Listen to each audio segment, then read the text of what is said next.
Hey everyone, another quick book review. This is obviously Senlin Asends by Josiah Bancroft. Quite an enjoyable book from my perspective, but those who are thinking about reading it should be forewarned. That number one on the side tells you that this is not a complete story. I think it may conclude with Armored the Sphinx, as you see on the back there, but it doesn't actually exclusively say if it does or doesn't finish at book 2. So book 1 is enough for me, and whilst it is enjoyable as a book by itself, you very much will be left hanging on the idea of the story. I'm going to try not to give too much away. Obviously, I don't want to be spoiling too much here for people who haven't read it, but I picked this up at a charity shop on chance. I think I'd heard about it somewhere. I dove into it, and what I found was a rather charming book, at times quite beautifully written. I was about 20 or so pages in when I thought maybe this might be one of the best books I'd ever read. It did turn from that for me, but it was so close for so long to being something really special. And like I say, I enjoyed it. It's not like that next level kind of thing that I was looking for, but there's a thing in here on, it was about page 24, so really soon on in the story, where the author has a kind of fantasy version of doom scrolling, which I like as to weave that into a story, into a fantasy story, the way he did.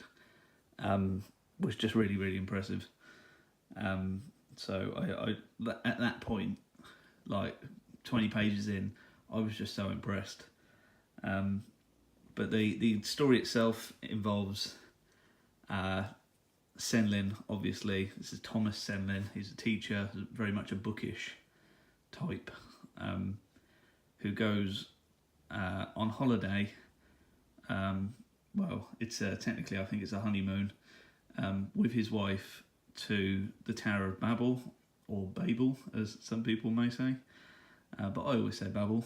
But either way, they come from this little village, they go all the way into this hub of humanity that draws everyone in, and he's got this book that tells him kind of what the tower's like, and he's always preached about how good the tower is, and what the tower's like according to this book. And then as soon as he gets there, everything kind of goes wrong, and he immediately, before he's even got into the tower, in the market that surrounds the tower, which is always shifting, he loses his wife, and with them separated, you follow Senlin as he then tries to locate her, and it should be unsurprising from the title that he thinks the best way of finding her is to ascend the tower. And the tower itself it's sort of like this fascinating, whimsical thing that the author has created. He's got this book that tells you how it's supposed to be, and then he kind of subverts his own expectations with what it actually is, and it is really bizarre, and it's never quite what you expect, even though you think you might read into it a bit and think, oh, I see what's coming here.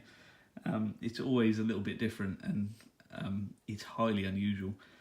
It's very whimsical, and whimsical is quite difficult to pull off in my opinion, but Bancroft does a good job of like that, weaving into whimsical and then pulling back, and that seems to work quite well for them as far as the story goes. So there's lots of interesting characters you meet along the way. You're always going to be with Senlin, but a kind of background character is the tower itself. Excuse me. The tower, for a while, for probably 3/4 of the book, plays quite a nice role in the book, and towards the end, it, in my opinion, seems to just gently get pushed to the background and forgotten about, which, having been with the tower and Senlin the whole time, to have that kind of lack of the tower all of a sudden, that was a bit jarring. But yeah, I mean, still enjoyable. There's one turn at one point where I genuinely thought we were getting switched into a heist novel, and that worried me immensely because I've read heist novels before and they're never that impressive.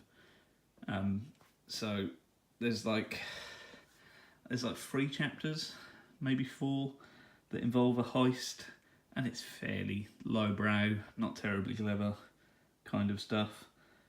And they get out of it, so it's something that happens, and then they pull back from it, and I'm kind of relieved from that, because I really didn't want this halfway through to switch to a heist novel that I couldn't get out of.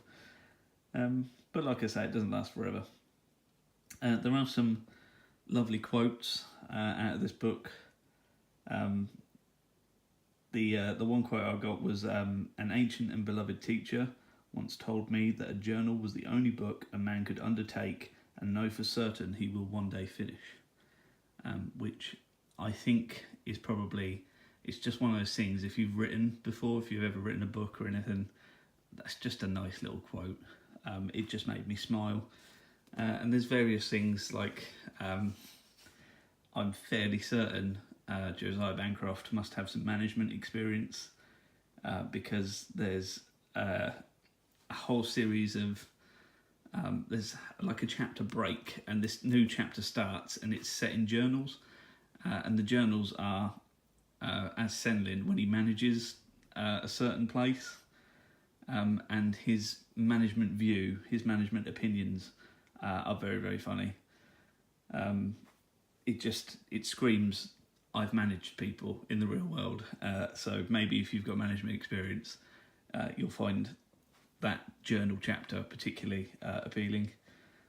There was another quote that I came around the same time as the journal stuff, and he lives in a filthy place, and he says to, I can't remember if he says to himself or he says to someone else, of the filthy room, he says, "I shall clean it as soon as I find a rag that isn't filthier," and that really broke me up. That made me laugh quite a bit. But like this, I don't know, you shouldn't really be laughing too much at this book. It's not a comedy, but there are moments in it that did make me laugh and chuckle quite a bit. But yeah, it's the very, very, very soft steampunk. It has trains and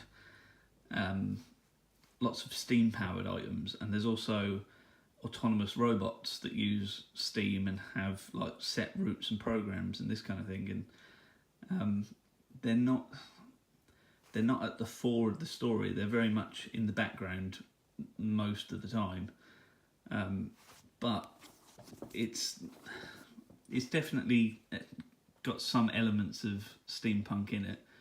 They're just quite muted, so it doesn't go too hard on it. But yeah, this is a good book, and I think you should read it.